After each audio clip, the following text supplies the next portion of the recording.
अस्सलाम वालेकुम students, we are back with another video. अच्छा जी, चैप्टर नंबर 2 साउंड ख़त्म कर लिया हमने। यूनिट नंबर वैसे आपकी बुक के ऊपर 11 है। अब हम चल रहे हैं जी नेक्स्ट यूनिट की तरफ, which is geometrical optics, unit number 12। अच्छा जी, मैंने इसमें लिख दिया कि क्या मेन चीज़ें यहाँ पे डिस्कस होंगी। Light will be the main focus of this chapter and discussion. जो फिनोमेना डिस्कस करेंगे उसमें हमारे पास रिफ्लेक्शन है, रिफ्रैक्शन है, टोटल इंटरनल रिफ्लेक्शन है, माइक्रोस्कोप और टेलीस्कोप वगैरह का हम वर्किंग प्रिंसिपल जो हैं माइक्रोस्कोप और टेलीस्कोप के वो भी देखेंगे। अच्छा जी, सबसे पहले जो डिस्कशन आ रही है वो आ रही है रिफ्लेक्शन ऑफ लाइट की। इसके लिए एक सिंपल सा एक्सपेरिमेंट किया हुआ है, वो मैं आपको बता देता हूँ कि कैसे करना है। देखें जी, ये हम ले रहे हैं एक ग्लास स्लैब, ठीक है। शीशे की एक छोटी सी ग्लास स्लैब है जो हमने यहाँ पे रखी हुई है। हम अज्यूम ये करेंगे कि लाइट की रे इधर से आई है, यहाँ ग्लास पे टकराई है और यहाँ से ऐसे वापस चलेगी। अब हो क्या रहा है बेसिकली, देखें, इसको कह लेते हैं जी ओ, इसको कह लेते हैं ए और इसको कह लेते हैं बी, ठीक है। जब लाइट ए से ओ की तरफ आ रही है, अब मुझे नहीं पता आपकी बुक के ऊपर क्या लिखा हुआ है, ये नेम्स चेंज हो जाएं, इससे फ़र्क कोई नहीं पड़ता। ए से ओ की तरफ आ रही है तो जो लाइट आने वाली लाइट है उसको हम कहेंगे इंसिडेंट रे। क्या कहेंगे? Incident ray. और अगर हम नॉर्मल ड्रॉ करें इस पॉइंट के ऊपर, नॉर्मल का मतलब 90 डिग्री का एंगल ड्रॉ करें, तो ये नॉर्मल के साथ ये एंगल बना रहा है जो इसको कहेंगे एंगल ऑफ इंसिडेंस, ठीक है। इंसिडेंट रे और जो एंगल बना रही होगी नॉर्मल के साथ उसे हम कहेंगे एंगल ऑफ इंसिडेंस, ठीक है।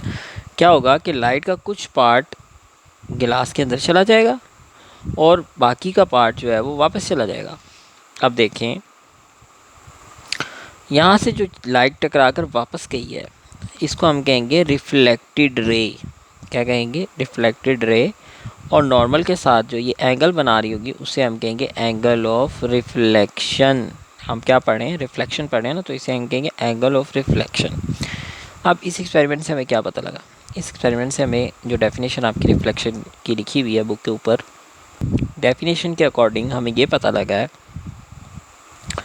कि अगर लाइट की एक रे किसी एक मीडियम से, हवा से आ रही है ना, एयर से, एक मीडियम एयर कंसीडर कर लिया और एक मीडियम जो है वो ग्लास कंसीडर कर लिया, तो अगर किसी एक मीडियम से दूसरे मीडियम की सतह पर, सरफेस के ऊपर टकराती है तो क्या करती है? इसका कुछ हिस्सा जो है वो बाउंस बैक कर जाता है, कुछ हिस्सा एब्जॉर्ब हो जाता है, कुछ हिस्सा बाउंस बैक कर जाता है to the first medium, air के अंदर। तो ऐसा प्रोसेस जो होगा या ऐसी जो प्रॉपर्टी होगी उसे हम कहेंगे रिफ्लेक्शन ऑफ लाइट, ठीक है। वेव की प्रॉपर्टीज़ हमने पढ़ी थी चैप्टर नंबर 1 के अंदर। तो लाइट भी क्योंकि वेव की ही फॉर्म में ट्रैवल करती है तो इसलिए ये रिफ्लेक्शन की प्रॉपर्टी भी दिखा रही है। उसके बाद लॉज ऑफ रिफ्लेक्शन बने, इसी एक्सपेरिमेंट के बेस के ऊपर कुछ लॉ बने। वो क्या है? Law number 1, angle of incident या इंसिडेंट रे, रिफ्लेक्टेड रे और normal all lie in the same plane. मतलब कि सब के सब एक ही प्लेन में होंगे, एक ही पॉइंट पे होंगे, देख लें आप, ठीक है। तो angle of incidence, angle of reflection और नॉर्मल सब के सब एक ही प्लेन में है। Secondly, angle of incidence is equal to angle of reflection. Angle of incidence बराबर रहेगा एंगल ऑफ रिफ्लेक्शन के। ये हमने इस एक्सपेरिमेंट से लॉ डेवलप किया है। तो अगर कहीं भी रिफ्लेक्शन हो रही होगी तो यहाँ पे दो लॉ का होना ज़रूरी है। एक, तमाम के तमाम angle of incident ray, reflected ray और नॉर्मल सब के सब एक ही प्लेन में हो। सेकेंडली, एंगल ऑफ इंसिडेंस और एंगल ऑफ रिफ्लेक्शन बराबर रहे, ठीक है। तो ये हो गया रिफ्लेक्शन। उसके बाद बात करते हैं टाइप्स ऑफ मिरर की। अच्छा जी, मिरर कितने टाइप के होते हैं? आप ने जो मिरर देखे हैं डेली यूज़ में भी। अच्छा, मिरर क्या होता है? बेसिकली होता है एक स्फेयर का, होलो स्फेयर का पार्ट, ठीक है। ये आप एक स्फेयर कंसीडर कर लें, ऐसे एक पूरा सर्कल, स्फेयर। अब इस स्फेयर का कुछ हिस्सा जो है वो रिफ्लेक्टिंग होता है, मतलब लाइट की रे आएगी टकरा कर वापस चला जाएगी, कुछ हिस्सा जो है वो रिफ्लेक्टिंग होता है और कुछ हिस्सा जो है वो वैनिश होता है। तो यहाँ पे जैसे ही लाइट इसके ऊपर टकराएगी और टकरा के वापस जाएगी तो इमेज बनेगा। अब अगर इसकी बैरूनी सतह रिफ्लेक्टिंग हो, यानी कि अगर आप देखें ऐसे हाथ ऐसे अगर आप कर्व करें ना, तो इसकी जो बैरूनी सतह है, ठीक है, जो बाहर की तरफ उभरी हुई सतह है बैरूनी सतह, उसको हम कहेंगे कि ये जो है ये कर्व सरफेस जो एक्सटर्नल कर्व सरफेस है, इस तरह का अगर कोई मिरर होगा और उसकी एक्सटर्नली रिफ्लेक्टिंग सरफेस होगी तो आप उसको कहेंगे ये कन्वेक्स मिरर है। और अगर इस तरह का मिरर हो जिसकी सरफेस इंटरनल रिफ्लेक्टिंग हो, जिसका पार्ट रिफ्लेक्टिंग का इंटरनल हो, उसे हम कनकेव मिरर कहेंगे। तो मिरर की दो टाइप्स हैं, कन्वेक्स और कनकेव, डिपेंड करती है कि उसका रिफ्लेक्टिंग पार्ट इंटरनल है या एक्सटर्नल है। अगर एक्सटर्नल पार्ट रिफ्लेक्टिंग हो तो उसे कन्वेक्स कहते हैं, इंटरनल पार्ट रिफ्लेक्टिंग हो तो उसे कनकेव कहते हैं। ठीक है, ये क्लियर हो गया। इसके अंदर डिफरेंट टर्मिनोलॉजीज़ हैं, इनको हम कंसीडर करेंगे। सबसे पहला है जी पोल। पोल क्या होता है?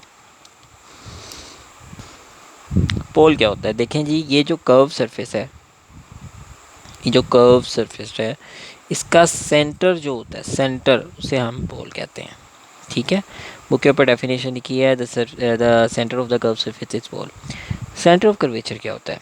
आपको अभी मैंने बताया कि मिरर जो होता है वो होलो स्फेयर, स्फेयर का एक पार्ट होता है। तो अगर आप इसका स्फेयर का सेंटर लें तो वो क्या होगा? Centre of curvature. Radius of curvature क्या होगा? इस सेंटर से लेकर इस स्फेयर तक, आउटर सरफेस तक का डिस्टेंस, या यहाँ से भी आप ले सकते हैं, कहीं का भी ले सकते हैं, तो उसे आप कहते हैं क्या? Radius of curvature. Principal axis किसे कहते हैं? सेंटर ऑफ कर्वेचर और पोल दोनों को मिलाने वाली सीधी लाइन क्या कहलाती है? Principal axis.